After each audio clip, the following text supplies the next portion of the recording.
else. Right, so I just watched a very short video on Hustle Boss, and I'll put that link in the description box for you all to go have a watch. I don't know who this channel is, I've just seen it in the headlines.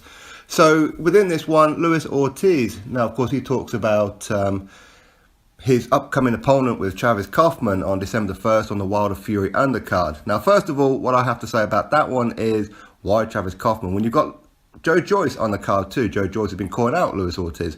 Well, time to call his bluff. That would have been a more interesting fight and would have got a lot more attention for that pay-per-view. Also, Chris Arreola. Chris Arreola is a journeyman and he's been around the block a bit more, and I think that will be a more legitimate opponent, as in who people know, over Travis Kaufman. Although Travis Kaufman, he has a better resume than Chris Arreola, but Chris Arreola is more well known. But for me, Travis Kaufman, listen man, he's going to be easy work for Luis Ortiz, and everyone knows that. Now, the point of this video that I want to talk about was the fact that he called Anthony Joshua a coward. Anthony Joshua doesn't want to fight anybody. What that is another call out. He wants Anthony Joshua, he wants the payday. Like every other fighter except Deontay Wilder, he's the only one who, doesn't matter how much money you put in front of him, he just don't want Anthony Joshua. He put in a rematch, a guaranteed rematch. He's just not interested. Now, Luis Ortiz, he will fight Joshua, and I have no doubt about that at all. But yet, you've lost to Deontay Wilder. So what kind of gives you the right to fight Anthony Joshua, right? Now, don't get me wrong, I would like to see the fight. If this fight happens for April 13th, great, I'm okay with that. I'm perfectly fine with it. It's just another name on the resume of Anthony Joshua. But for Luis Ortiz to say he hasn't fought anybody, that's like calling the kettle, isn't it? Who's Luis Ortiz beaten? Really, who's he beaten? Bryant Jennings. Bryant Jennings is a guy who, the fight before he fought Luis Ortiz, lost to Vladimir Klitschko. And that is Luis Ortiz's biggest name. Malik Scott, who managed to go the distance with Luis Ortiz. So these are his biggest names. He did go in there against Wilder, and he was meant to be pulled out of that fight 1 hour before the ring walk. They couldn't get medical clearance. This is fact, and I've been saying this for months now, ever since the fight, ever since we found out about it, that he wasn't fit to fight Wilder. But he did give Wilder a hell of a lot of trouble, no doubt about that one.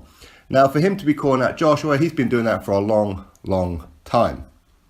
But the problem is that Joshua, he only ever fights number 1, number 2, worst case scenario, number 3 ranked by the sanctioning bodies. He doesn't fight number 8, which is what Luis Ortiz is, with the WBA, IBF, WBO. I forget which one it is that Luis Ortiz is ranked. I think it's IBF. But the other 2, he's not ranked at all. So he's kind of like a low priority. But if this fight happens, that's fine. But for him to say that Anthony Joshua is a coward and don't want to fight anybody is ridiculous. I mean, I do believe that Luis Ortiz will fight anybody. I'm not calling him a coward. I like Luis Ortiz, okay? But the problem is that when you look at Anthony Joshua's resume compared to Luis Ortiz's resume, or Deontay Wilder's resume, or Tyson Fury's resume, anybody's resume, Joshua is head and shoulders by field goals ahead, okay?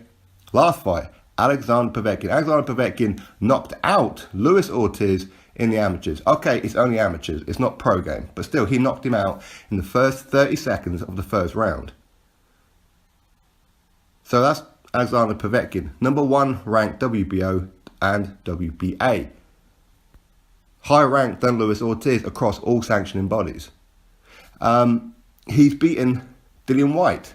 Dillian Whyte, number 1 by the WBC currently, number 1 by the WBO presently. That's a name that Anthony Joshua already has on the record.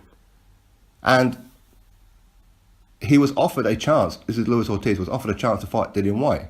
But Luis Ortiz changed his mind about coming to the UK. In fact, he wanted to fight Dillian Whyte on the Wilder Fury undercard. As if, what, Dillian Whyte is an undercard fighter, is he? No.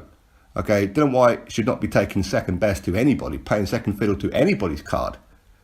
Okay, so he had the opportunity to fight Dillian Whyte, and he wanted stupid money, but he hasn't earned that right. His one step up against Deontay Wilder, he lost. As I said, not entirely his fault, I suppose, but some guy who apparently knows him. In fact, plenty of people have said it in the past, that Luis Ortiz is in fact 48. Well, he's currently 49, but was 48 years old when he fought Deontay Wilder. And this is coming from people who actually know Luis Ortiz, who actually went through the amateurs with him, okay, and was managing him at that time. So just because Wikipedia says one age, it doesn't mean that Wikipedia is correct, right? Now, even without that, even if he is, then he's the toughest 48, 49-year-old around in the boxing game. You know, let's be real. But Anthony Joshua has taken on and beaten, as I said, Alexander Povetkin. He's beaten Dylan White. He's beaten Dominic Breazeale, the WBC mandatory. He's already beaten him. He's beaten Vladimir Klitschko. Can anybody else compare this resume? Joseph Parker, WBO world champion. A lot of people will pick Joseph Parker, including myself, to beat Luis Ortiz. So this is just Luis Ortiz just trying to hustle a little bit to try and get a fight with Joshua, thinking that insulting Joshua gets fights. Listen, it's plainly obvious that does not work. The only time that ever worked was Dylan White. That's the only time that it ever worked. Outside of that, it never worked.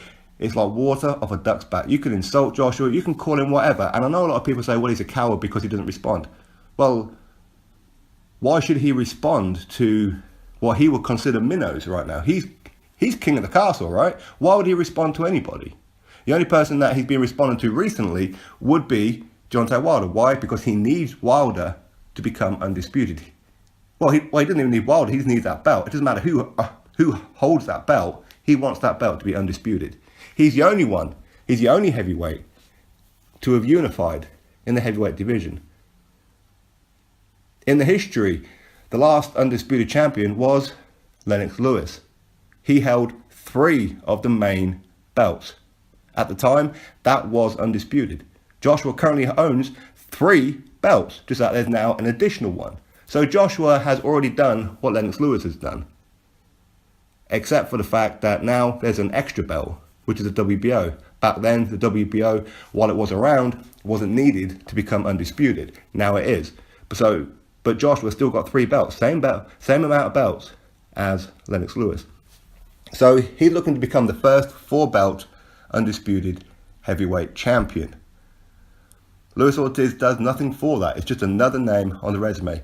Luis Ortiz needs to work his way to become mandatory. That's what he needs to do. And stop failing PD tests.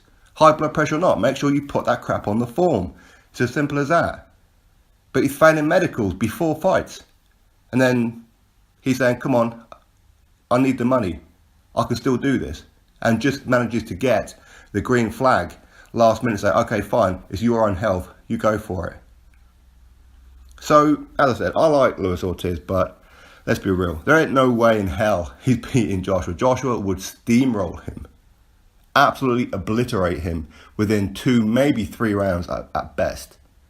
And let's be real about it. Because with Wilder was on the outside waiting for an opportunity to just land one punch. That's what Wilder was doing. Joshua will create the openings. Joshua will come forward. Look at what Dave Allen done to Luis Ortiz.